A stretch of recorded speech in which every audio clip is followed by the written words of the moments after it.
नमस्कार दोस्तों, मैं हूं सुरजीत श्यामल। आप देख रहे हैं workervoice.in। दोस्तों, आप में से बहुत सारे ऐसे लोग हैं जिनका सहारा इंडिया के अंदर पैसा फंसा हुआ है और वो लोग कई बार इलेक्शन के समय में ये कहते हैं कि हमारा चुनावी मुद्दा होना चाहिए, यानी कि सहारा के मुद्दे पे इलेक्शन होना चाहिए, कोई पार्टी कोई नेता इसको उठाए ताकि हम उसको वोट करें। और ऐसे में अगर कोई आप ही के बीच का व्यक्ति जो आपकी लड़ाई लड़ रहा हो और वो आपके मुद्दे पे चुनाव लड़ता है, उसके बाद क्या होता है उसकी जानकारी आज मैं देने जा रहा हूं, क्योंकि मैं खुद 137 मोहद्दीनगर से बिहार विधानसभा का चुनाव लड़ रहा हूं। बहुत सारे लोग ये जानना चाहते हैं कि इस चुनाव में क्या हुआ। बहुत सारे लोग उम्मीद कर रहे थे कि मैं जीतूंगा और इसी के कारण लोग जानना चाहते हैं, तो मैं पूरी जानकारी आपको देना चाहूँगा और उसके बाद ये भी पता चल पाएगा कि आपका पैसा क्यों नहीं मिल पा रहा है, आपकी लड़ाई क्यों नहीं मजबूत हो पा रही है। तो आइए हम इसको स्टेप बाय स्टेप करके जानते हैं। दोस्तों, आपको बता दूं कि 2012 से ही मैं संघर्षरत हूं। 2013 में IRCTC से कर्मचारियों के समान काम समान वेतन की मांग को लेकर के मुझे नौकरी से निकाला गया था। उसके बाद भी मैं लगातार लड़ाई लड़ता रहा।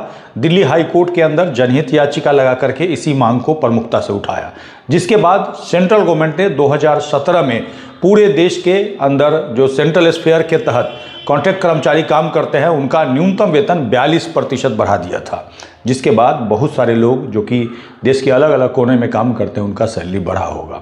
साथ ही दिल्ली सरकार के पास भी हमने पूरे दिल्ली के अंदर तकरीबन 22 से 23 अलग अलग विभागों को इकट्ठा करके एक ज्वाइंट एक्शन कमेटी बनाया था, जिसके तहत लगातार मांग उठा रहे थे।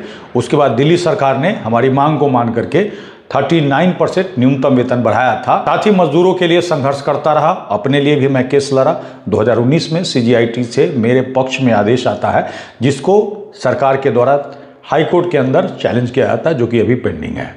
ऐसे में मैं मजदूरों के लिए, गरीबों के लिए लगातार काम करता रहता हूं। इसी बीच सहारा इंडिया फ्रॉड का मामला मेरे सामने आता है कि एक व्यक्ति को पैसा वापस नहीं दिया जा रहा था, तो उसके बाद गहन छानबीन करता हूं तो पता चलता है कि स्कैम हो रहा है, जिसकी जानकारी प्रमुखता से उठाता हूं। 16 फरवरी 2022 का पूरे देश के सामने इसका भंडाफोड़ करता हूं।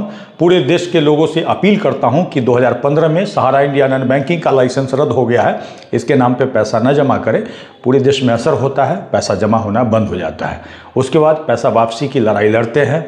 दिल्ली हाई कोर्ट का एक आदेश आता है जिसमें कि सेंट्रल रजिस्ट्रार को क्लेम करने वाले को पैसा रिफंड कराने की बात की जाती है। हम एक फॉर्मेट बना करके पूरे देश के लोगों को अपने YouTube चैनल workervoice.in के माध्यम से देते हैं। पूरे देश के लोग जब भेजना शुरू करते हैं तो उसी को आधार बना करके भारत सरकार सुप्रीम कोर्ट जाती है और वहाँ से 5,000 करोड़ लेकर के आती है, जिसके बारे में आप अलग अलग हमारे वीडियो में आपने देखा होगा। अभी हमने पिछले महीने को पटोरी के अंदर प्रोटेस्ट किया था। हालांकि प्रोटेस्ट कई बार किया, लेकिन सभी की तुलना में इस बार ज़्यादा लोगों की संख्या थी। तकरीबन लोग एक अनुमान लगा रहे हैं कि 10,000 लोग उस प्रोटेस्ट में पहुंचे थे, जिसमें महिलाओं की संख्या ज़्यादा थी। हालांकि सरकार के खिलाफ गुस्सा था, लोगों ने नारेबाजी की, पैसा वापस हमें चाहिए, पूरा पैसा चाहिए, ब्याज के साथ चाहिए। जिसके बाद बिहार विधानसभा चुनाव आता है। इस मुद्दे को लगातार हम उठाते रहे हैं।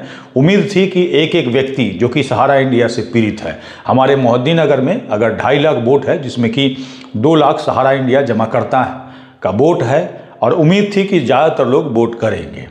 हम हर घर जाते रहे, एक एक गांव में हम गए। हालांकि हर घर जाना संभव नहीं हो पाया। हमारा प्रचार गाड़ी से लेकर के हमारे तमाम साथी जो घूम रहे थे वो एक एक व्यक्ति को समझा रहे थे, और हमारा 3 ही मुख्य मुद्दा था।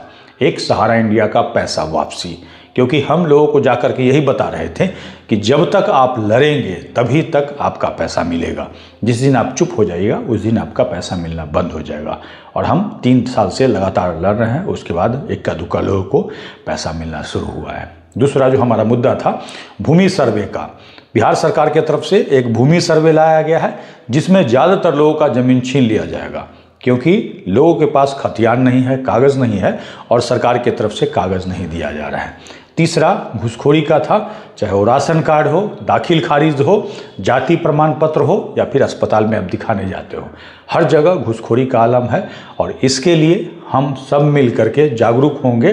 पैसा जो हमसे लिया जाता है वो लिया जाना बंद हो जाएगा। और इन्हीं मुद्दों पे लोगों के बीच जा रहा था।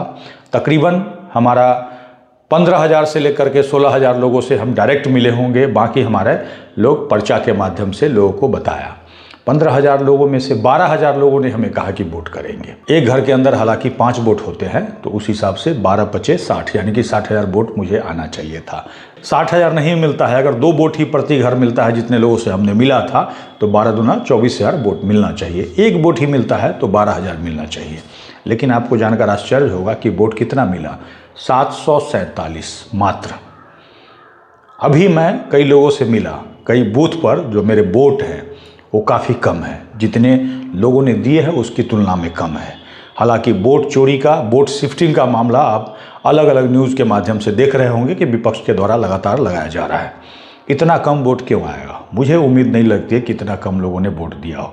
अगर मैं अपने रिश्तेदार को ही पूरे मोहद्दीनगर विधानसभा में जोड़ता हूँ तो 4 से 5,000 वोट होते हैं।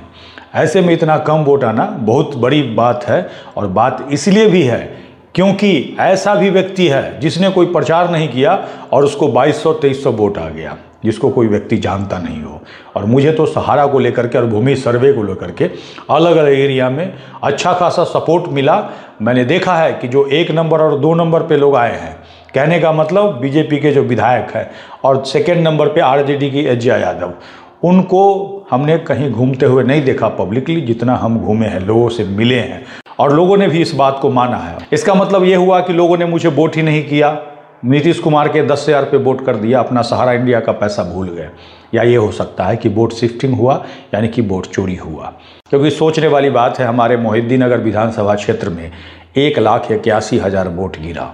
क्या सभी लोग इतना जागरूक हैं, इतना पढ़े लिखे हैं कि जाकर के ईवीएम के मशीन पे 1, 2, 3 नंबर गिनेंगे उसको वोट देंगे, और 4 नंबर गिनेंगे उसको वोट देंगे? मुझे तो नहीं लगता है। गलती से भी 1,81,000 के अंदर किसी भी उम्मीदवार को 2-3 हज़ार आ जाएगा वोट, लोग जाकर के कहीं कहीं दबा देते हैं।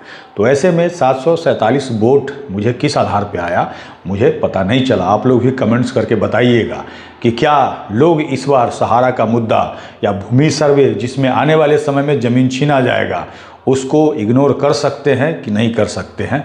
और साथ ही इस वीडियो को अधिक से अधिक शेयर कीजिएगा।